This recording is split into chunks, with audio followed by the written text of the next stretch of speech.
Okay, so in this video, I'm going to be analyzing a game between two people below 1000 ELO. And if you're around that ELO range, maybe you can learn something from this game that I'm about to analyze. And so, yeah, let's just begin. So the game begins with d4, d5, and e3.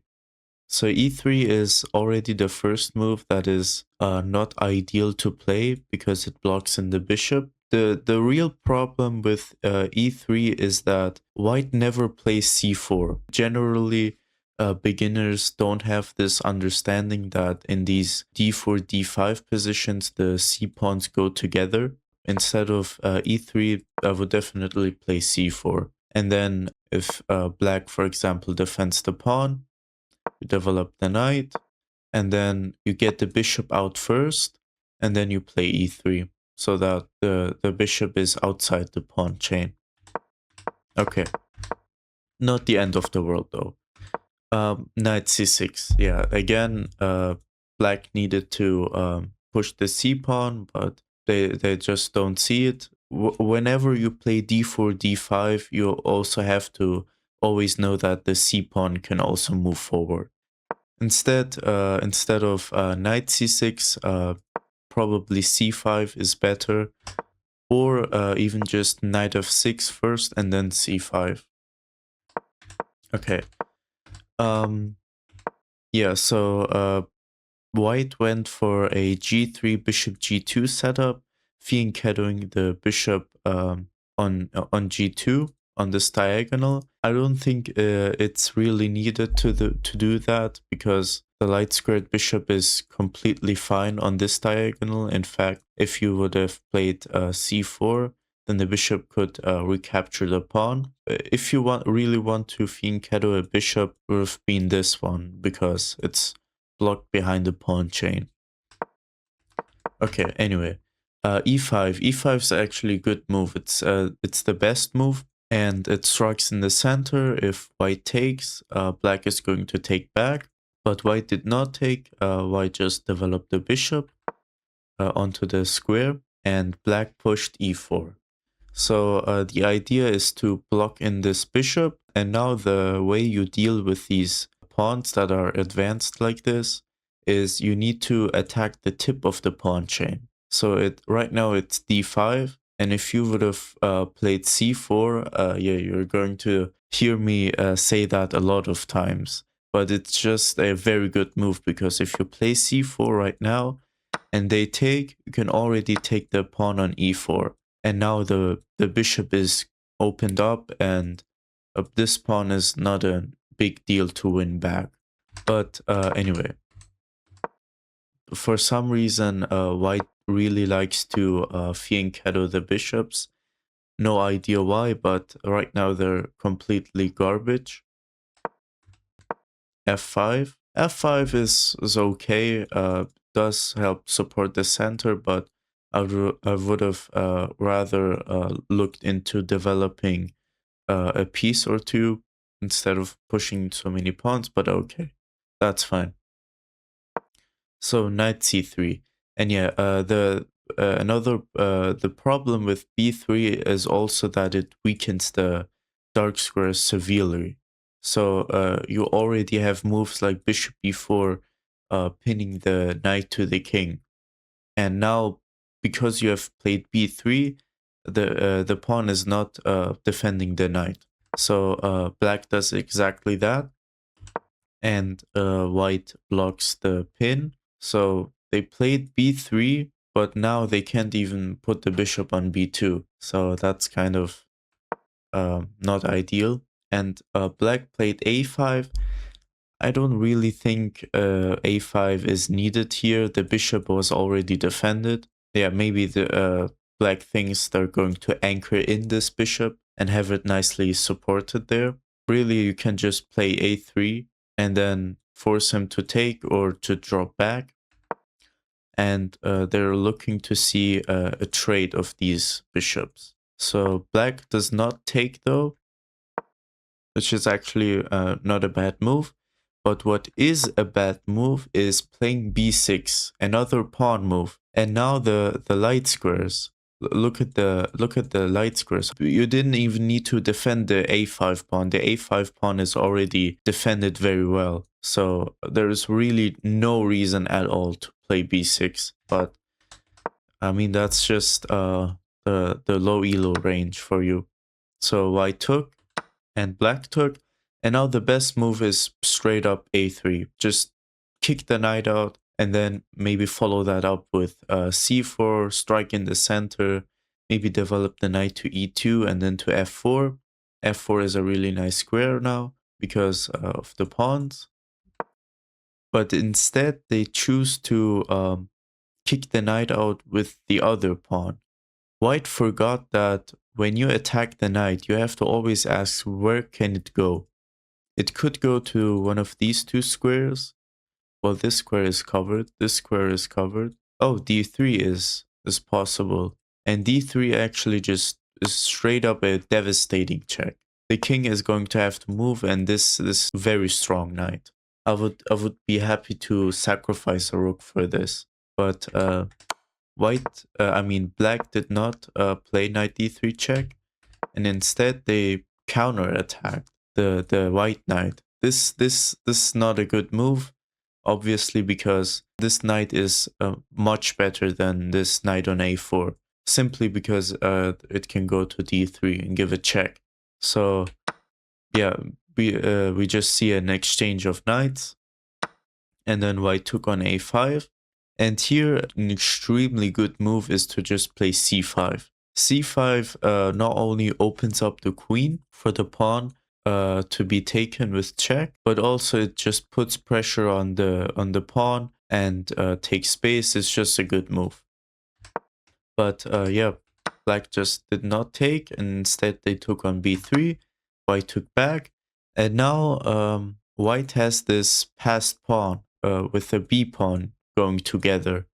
So they have these two pawns now, and also there's a rook on a1 that can support the pawn advancing. Black did see that, was worried about the pawn advancing, so they played bishop a6, blockading the pawn so it cannot go any further, and develops the bishop onto a nice diagonal. So that's okay, and white played b4. This pawn didn't really need any more defense, but I mean, it's fine. So it's not a blunder. So we have knight f6, knight e2, and maybe white is going to develop the knight to f4. And from f4, it's a very, very good piece. Yeah, and now we see a little bit of a unusual move. Knight g4 doesn't really attack anything. Everything is defended. And h3 just screams to be played, because the knight's just going to have to go back, and it's the same position, but you now have h3 included, and it's your turn. Yeah, but white did not play h3 right now. They instead castled, which is a completely fine move. And now queen f6 blocks the square for the knight to retreat back. And now white does play h3. The knight has to go back to the edge of the board, where it's a lot worse. This knight has a very hard time coming into the game. White gave it check with the queen, which is okay. Then just c6 happens. And now white actually played a brilliant move. Rook c1, ignoring this hanging knight on e2. And if black takes the knight, you can take with the rook. And let's say the queen retreats back. And now all of a sudden this queen is gone. They did see that. But after black defended the pawn on c6, they didn't defend the knight on e2. Instead, they just played f3, attacking the center. And now the knight is free and also attacks the rook. So yeah, that's pretty bad. But black surprisingly didn't even see that the knight was hanging. And this knight is hanging for a few moves, I think. White took in the center, black took back. And yeah, white saw this nice little tactic with the pawn being pinned. If the pawn takes, the queen is hanging. You know, the knight is still hanging. Also, there is a different idea with bishop takes e4. even if black takes the knight on e2, you actually have rook takes c6, and the bishop is also looking at that pawn. So you have 3 attackers and only 2 defenders. So this is actually a very good move. I think white just saw that that there is a pin over here. Maybe they didn't even notice that the c6 pawn can be also taken. Okay, so black castled, and now if you take the pawn, it's actually not that great because it doesn't come with check. You might want to defend the knight instead. White retreated the bishop.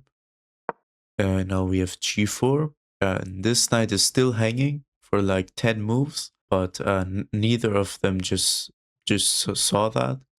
Yeah, white took, black took back, and now white took, gave a check, and d5. So d5 is not a good move. Again, it's not only the knight that can be taken, but there's also a different move now. And this is kind of hard to see, but if you're looking for threats that you can do to your opponent, maybe you can see this, but it's queen h6, attacking the pawn on e3, and it can be taken with check, and you also threaten mate. So you have 2 threats going on.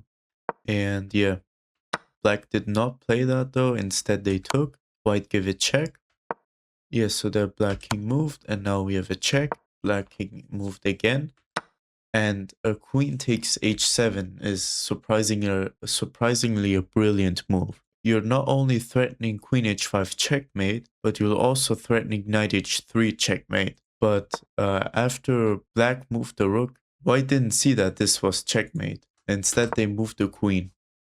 Yeah, and now, of course, now black saw that this bishop is active, so they took the rook, and white took the rook, and now there's like crazy moves here with rook h1 leading to mate, queen h6 check, moves, and then you have checkmate like this.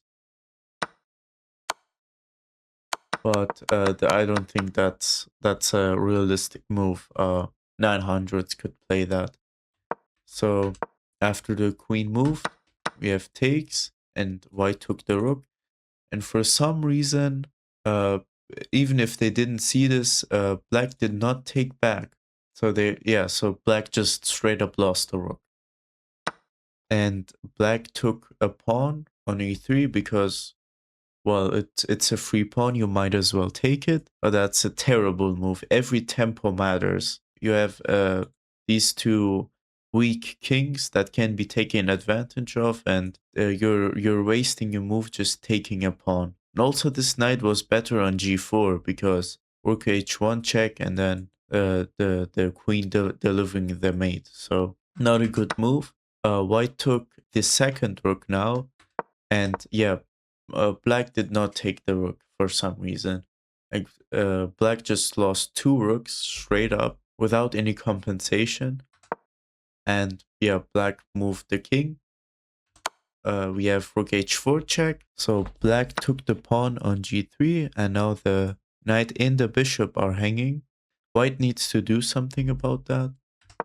Yeah, queen h7, defending the rook, and when the rook is defended, the knight is going to be defended as well.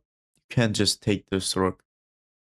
And then if takes back, you have this position. So yeah, that is a more or less free rook. Yeah, and now we have queen g5, and that's actually the best move for black, but white is still way better. White is like +6 right now. So yeah, we have queen g6 trying to trade off the queens. Yeah, and the rook was just hanging. Not only is the rook hanging, but it's also with check. So we have now we have a queen trade, and somehow the material balance is now equal. We have 2 pawns, 2 pawns, 2 pieces, and 2 pieces.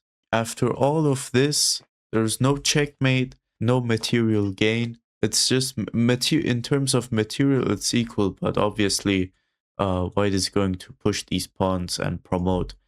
But yeah, white first gave a check. black king moved. And now king f2 just straight up wins a piece. King f2, like for example, the bishop is going to move, you take the knight. And this knight is conveniently covering these two squares for the pawns. But instead of king f2, we have b5. And b5 just straight up gives up a pawn. And now king f2 is no longer a move. It just attacks the knight's just going to move. And now it's equal, surprisingly. I guess chess played perfectly is a draw, and these two 8 to 900s just show a perfect example of that. So yeah, knight d4, attacking the bishop moves, takes, and now a6. And if black knows what to do here, they can actually stop the pawn like this, and then it's equal, more or less. White for some reason played knight b5. I guess they wanted to help the pawn push, but I don't know. The pawn can already go here. So black played the knight back, and it covers the a8 square, so that the pawn is not going to promote. And now we see the idea of the move. So white thought that you can play knight c7 now and help the pawn promote, but this pawn is a problem now. And in fact, black just straight up pushed the pawn, and now you can never stop this pawn from promoting. White desperately just moved the knight to somehow do something, and black promoted to a queen. Queen b2 check, and white resigned. So there was definitely a lot of things to learn from this game. If this video helps you with your games, consider subscribing. Otherwise, I'm going to see you in the next video. Goodbye.